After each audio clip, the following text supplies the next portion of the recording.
उत्सवों की नगरी श्री धाम वृंदावन में शनिवार को हुई एक शादी चर्चा का विषय बन गई। मूल रूप से हरियाणा के सिरसा की रहने वाली ज्योति पेशे से नज है, जो कि विगत 1 वर्ष से वृंदावन में रहकर कृष्ण भक्ति कर रही है। भक्ति में लीन ज्योति ने जब अपने प्रिय लड्डू गोपाल यानी भगवान श्री कृष्ण से विवाह किया है, तो इस विवाह की चर्चा श्री धाम वृंदावन में ही नहीं बल्कि पूरे प्रदेश में हो रही है। कहा जाता है कि हिंदू धर्म को मानने वाली हर लड़की अपने लिए श्री कृष्ण जैसे गुणों वाला पति चाहती है, लेकिन हरियाणा की रहने वाली ज्योति भादवार ने अपने वैवाहिक जीवन से तंग आकर अपने लिए वर के रूप में श्याम सुंदर को चुन लिया है। 24 साल की ज्योति फिलहाल अपने पिता विवेकानंद महाराज व माता वैष्णवी बोरेकर के साथ वृंदावन में रह रही है। भगवान श्री कृष्ण की अनन्य भक्त भी है और उन्हीं के प्रेम में दीवानी होकर उसने लड्डू गोपाल के साथ विवाह रचा लिया। इस शादी में उनके गुरु डॉक्टर गौतम ने बेटी के रूप में उनका कन्यादान किया है। लड्डू गोपाल की बारात में लगभग दर्जनों लोग शामिल हुए। इससे पहले घर में बेटी के हाथ पीले करने से लेकर वो सारी रस्में पूरी की गईं, जो एक सामान्य शादी में निभाई जाती हैं। शादी के लिए ज्योति से मीरा बनी वृंदावन के 6 शिखर स्थित हरे कृष्णा धाम सोसाइटी में पहुंची, जहां बैंड बाजों के साथ शादी की सारी रस्में भी निभाई गईं। इस अनोखी शादी के बाद ज्योति से मीरा बनी दुल्हन ने कहा, जो सपने मुझे रात में आते थे आज वो दिन की रोशनी में हकीकत में तब्दील हो गए। ज्योति के रिश्तेदार और बाराती भी इस शादी का हिस्सा बनकर बेहद खुश दिखे। उनकी खुशी का अंदाजा उनके नाच गानों को देखकर लग रहा था। अब देर साय ज्योति की विदाई हुई। ज्योति के पिता विवेकानंद जी महाराज भी इस शादी से बेहद खुश थे। उन्होंने कहा कि आम शादी तो हर इंसान अपने जीवन में करता है, लेकिन मेरी बेटी तो जो सबके पालनहार है उनकी शरण में पहुंच चुकी है और उसने हमेशा के लिए उन्हें अपना जीवन साथी मान लिया है।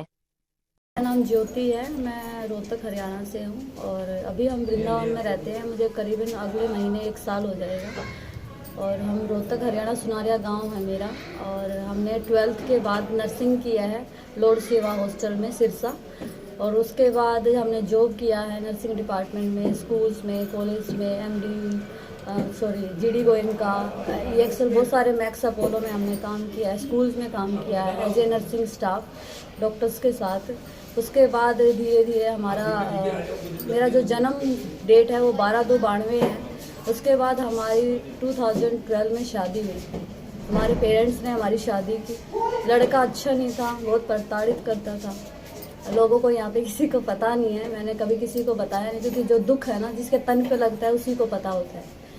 तो 2012 में हमारी शादी हुई, तो वहाँ पे नहीं हमारा पति से विचार मिले, तो हमने डाइवोर्स ले लिया और वहाँ से सब खत्म करके उसके बाद हम अपना नौकरी करते रहे। पेरेंट्स ने बोला कि शादी करो, हमने बोला नहीं, हमें शादी नहीं करनी है। और बचपन से ही मैं कृष्ण भक्त थी, क्योंकि कृष्ण भक्ति बचपन से 8th क्लास में हम वृंदावन फर्स्ट टाइम आए थे। हमारे 7 पीढ़ियों में भी कोई नहीं आया है वृंदावन में। मीरा से मीरा ज्योति और मीरा ज्योति से श्याम सुंदर के साथ शादी, कहाँ से भाव आए?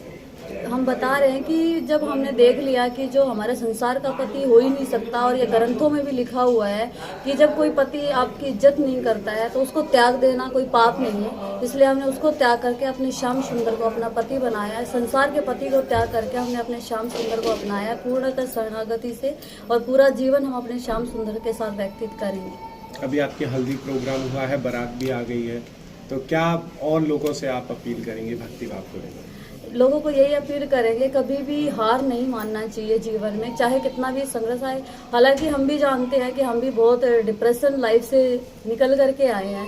आसान नहीं है मेरे लिए, क्योंकि मैंने खुद को 1 महीना अपने रूम में बंद कर लिया था, और इतना हम एक चक्कर आते थे हमें उठते हुए भी, फिर भी हम हार नहीं माने। पिताजी ने बोला कि जॉब करो, उससे निकाला। धीरे धीरे हमारी प्रोग्रेस हुई, जॉब करते रहे।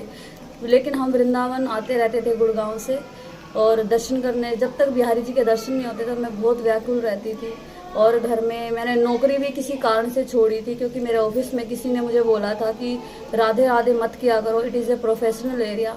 बट हमने ये बोला था कि मैं सिर्फ राधा रानी की भगत हूँ, कृष्ण भगवान की भगत, इसलिए हम राधे राधे करते हैं। उस दिन मैंने अपना नौकरी का त्याग पत्र उनको दे दिया था, उनको एक ही शब्द बोल करके कि जो राम का नहीं वो किसी काम का नहीं। इसलिए हम हिंदू धर्म से हैं, और सनातन धर्म की मैं बहुत इज्जत करती हूँ, और कट्टर हिंदू हूँ मैं, क्योंकि हिंदू धर्म से बड़ा कुछ भी नहीं है। और मतलब भगवान का विवाह तो होता ही है, हमेशा लोग ब्यावला कराते हैं। हम राधा वल्लभ संप्रदाय से हैं, और ये कन्या जो है ज्योति, ये इसका भाव था कि ऐसे तो सारे विवाह मैंने किए जीवन में, पर क्या है सांसारिक विवाह त्याग करके मुझे भगवान के साथ विवाह करना है। तो ये बहुत खुशी की बात है हम लोगों के लिए कि आजकल के लोग देखो चकाचौंध में जाते हैं। अब लोगों ने देखो 14 फरवरी मतलब वैलेंटाइन डे मनाया है ना, प्रपोज डे मनाते, कई प्रकार के डे मनाते हैं, लेकिन भगवान का जो डे होता है असल में ये है भगवान के साथ संबंध। और भगवान का साथ संबंध मतलब ये बहुत बड़ी बात होती है, और हर कोई ऐसा समर्पण त्याग नहीं कर सकता। ये कोई भाव वाला व्यक्ति होता है जो ये त्याग और समर्पण करता है। तो हम जब भागवत यहाँ पर हुई तो उस समय इसका भाव जागा। हमने अनाउंस करा माइक में और कहा कि हमारे श्यामा प्यारी निकुंज सरकार का विवाह उत्सव है, तो इसका भी भाव जगा कि बोले बाबा मुझे भी विवाह करना है और मैं भी ठाकुर जी से विवाह करना चाहती हूँ। तो बड़ा सुंदर मौका ये यहाँ पर आया है विवाह उत्सव का। बड़ी सुंदर बारात आई है और बड़ा सुंदर हल्दी उत्सव, मेहंदी, संगीत, और उसके बाद ठीक 4 बजे बारात, और उसके बाद पूरा विधि विधान से विवाह संपन्न होगा, फेरे होंगे और कन्यादान होगा। कन्यादान के लिए भी सिरसा से गुरुजी आए हैं जिन्होंने इनको पढ़ाया है, और बहुत ही कृपा वाली बात है। और कोई भी काम जब होता है ना बिना सहयोग के नहीं होता है। तो हमारी पत्नी का, बच्चों का सहयोग हमको मिला, क्योंकि बेटा भी हमारा गुड़गांव से आया है, वो भी शादी उत्सव में, और सारे जितने भी यहाँ पर देख रहे हैं ये सब विवाह उत्सव में पधारे हैं।